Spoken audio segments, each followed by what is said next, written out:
चलिए अब हम लोग पढ़ते हैं सवाल कि जल में डूबी हुई छड़ी सतह पर मुड़ी हुई प्रतीत क्यों होता है।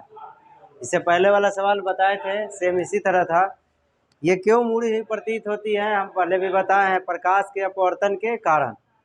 सवाल पूछने का तरीका अलग भी हो सकता है कि पानी में डूबी हुई छड़ी तिरछी मालूम क्यों पड़ती है, ऐसे भी पूछ सकता है। तो उसका जवाब यही होगा, ठीक है ना। चलिए समझते हैं हम इसमें क्या लिखे हैं, चित्र के माध्यम से पूरा समझना है। पहले तो ये समझिए कि क्या है इसका मुख्य कारण है कि प्रकाश का अपवर्तन। पहले वाला में भी सेम था, क्योंकि हम जानते हैं कि क्या जानते हैं, जब प्रकाश की किरण सघन माध्यम से विरल माध्यम में जाती है तो अभिलंब से दूर हटती है, तो अभिलंब से दूर हट जाती है, जिसके कारण छड़ी की वास्तविक गहराई के बजाय आभासी गहराई मालूम पड़ता है। समझ में आया। अतः पानी की सतह पर छड़ी क्या होती है, मुड़ी हुई प्रतीत होती है। अतः के जगह आप इसीलिए लिख सकते हैं, इसीलिए पानी की सतह पर छड़ी मुड़ी हुई प्रतीत होती है, या ये भी सही है। समझ में आया। तो अब फिगर में समझिए, ये सवाल जो है पिछले सवाल जो बताए थे कि पानी भरे टब में सिक्का जो गिरता है वो ऊपर उठा हुआ क्यों दिखता है, उससे सेम रिलेटेड है, बस थोड़ा सा चेंजिंग है, जिसको आप चित्र से समझिए। देखिए ये चित्र है और इसमें एक छड़ी है गिरा हुआ है और ये पानी है, और इसका ये ऊपर वाला सतह है, ठीक है ना। पानी के ऊपर वाला जो हिस्सा होता है उसको सतह बोलते हैं। समझ में आया। तो ये है पानी का सतह और ये छड़ी गिरा हुआ है, कौन, ए बी नहीं है। अब कहिएगा छड़ी तिरछा क्यों हो गया, तिरछा नहीं है, वो सीधा है। आपको तिरछा दिख रहा है क्यों, अपवर्तन के कारण। आप जो है छड़ी जो है सीधा रखा हुआ है, आप यहाँ से देख रहे हैं, ये कौची है, आँख ना है।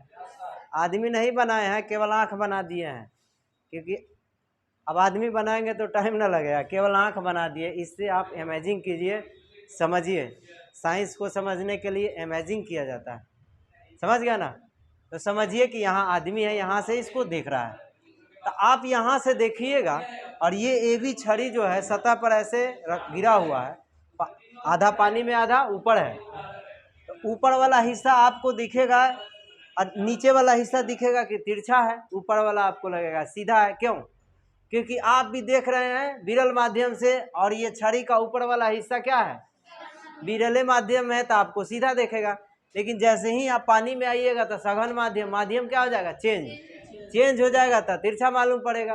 क्योंकि आपको मालूम है कि यहाँ से जब मुड़ रहा है, तो मान लीजिए, अब देखिए फिगर में आप ऐसे ही बनाना है।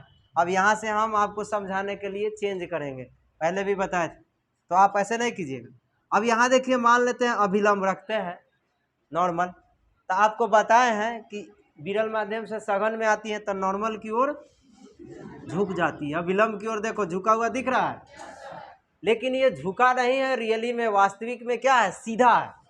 लेकिन माध्यम चेंज होने के कारण आपको क्या दिख रहा है, तिरछा। समझ में आया। तो ये ए बी छड़ी है यहाँ, जिसका क्या है, वास्तविक गहराई है।